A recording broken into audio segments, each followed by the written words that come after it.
വ്യാസൻ മുന്നോട്ട് വെക്കുന്ന ഒരു റോൾ മോഡൽ ഭാരതീയ സ്ത്രീകൾക്ക് ദ്രൗപദിയാണോ, കുന്തിയാണോ, ഗാന്ധാരിയാണോ?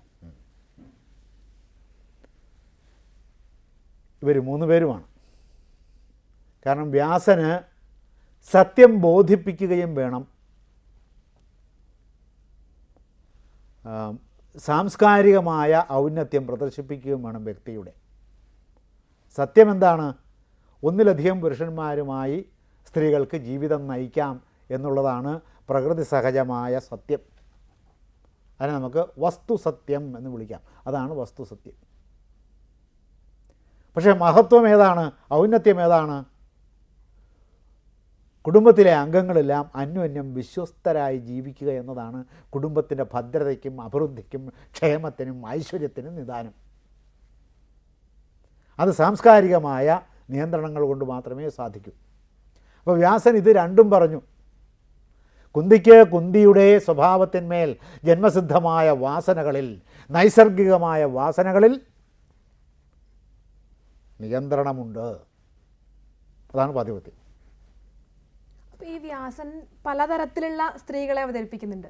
ഇപ്പോൾ ഒരു തരത്തില് പാഞ്ചാലിയുടെ പാതിവ്രത്യം, പാഞ്ചാലിയും പതിവ്രതയാണ്, കുന്തിയും പതിവ്രതയാണ്, ഗാന്ധാരിയും പതിവ്രതയാണ്. ഈ 3 പാതിവ്രത്യത്തിനും 3 തലങ്ങളാണുള്ളത്. അപ്പൊ പാതിവ്രത്യത്തിന് ഒരു ഭർത്താവിന്റെ മാത്രം വിശ്വസ്തയായിരിക്കുക, അല്ലെങ്കിൽ ഒരു ഭർത്താവിനെ മാത്രം മനസ്സുകൊണ്ട് ആരാധിക്കുക എന്നുള്ള ഒരു അർത്ഥം മാത്രമല്ലേ ഉള്ളത്? അതാണ് പറഞ്ഞുകൊണ്ടുവരുന്നത്. കുന്തിയുടെ നൈസർഗികമായ വികാരങ്ങളിന്മേലുള്ള അല്ലെങ്കിൽ വാസനകളിലുള്ള നിയന്ത്രണം,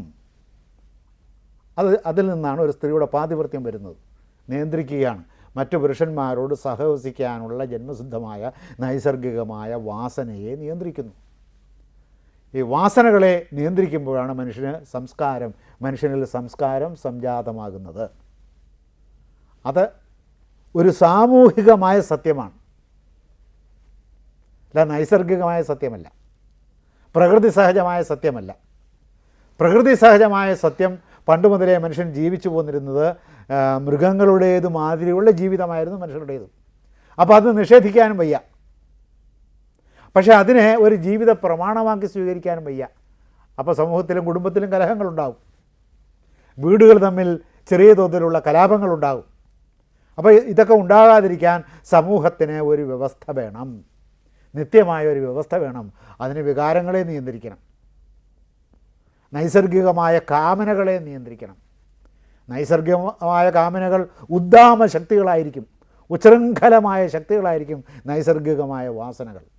പക്ഷേ ആ നൈസർഗികമായ വാസനകളെ കുന്തി നിയന്ത്രിച്ചു. അതുകൊണ്ടാണ് പാണ്ഡു നിർദ്ദേശിച്ചിട്ടും കുന്തി അതിശക്തമായി അതിനെ പ്രതിരോധിച്ചത്. അതിശക്തമായി തന്നെയാണ് പ്രതിരോധിച്ചത്. അല്ല സാധാരണ ഗതിയിലുള്ള ഒന്നുകൂടി വിളിക്കുകയാണെങ്കിൽ ഉണ്ണാൻ വരാം എന്ന തരത്തിലുള്ള ഒരു പ്രതിരോധമല്ല. അത് ശരിയായ പ്രതിരോധം തന്നെയായിരുന്നു. പക്ഷേ അത് ഒരു വസ്തുസത്യമല്ല. അപ്പോൾ ആ വസ്തുസത്യവും അദ്ദേഹത്തിന് കാണിക്കണം സ്ത്രീയുടെ ജീവിതത്തിൽ. ധൃതരാഷ്ട്രയുടെ ജീവിതത്തിൽ ആ വസ്തുസത്യം കാണിക്കും. അദ്ദേഹത്തിന് വൈശ്യയായ ഭൃത്യയിൽ ഒരു പുത്രനുണ്ടായി. 100 മക്കളുള്ള ആളാണ്. 101 മക്കളുണ്ട്. ദുശ്ശല ഉൾപ്പെടെ അദ്ദേഹത്തിന് 101 മക്കളാണ്. നല്ല ഒരു സംഭാവനയും മറ്റും കൊടുക്കുമ്പോൾ 101 രൂപ സംഭാവന കൊടുത്തു എന്ന് പറയുന്നത് പോലെ അങ്ങനെ സംഭാവന കൊടുക്കത്തക്ക വിധത്തിൽ ആണ് അദ്ദേഹത്തിൻ്റെ മക്കളുടെ സംഖ്യ 101.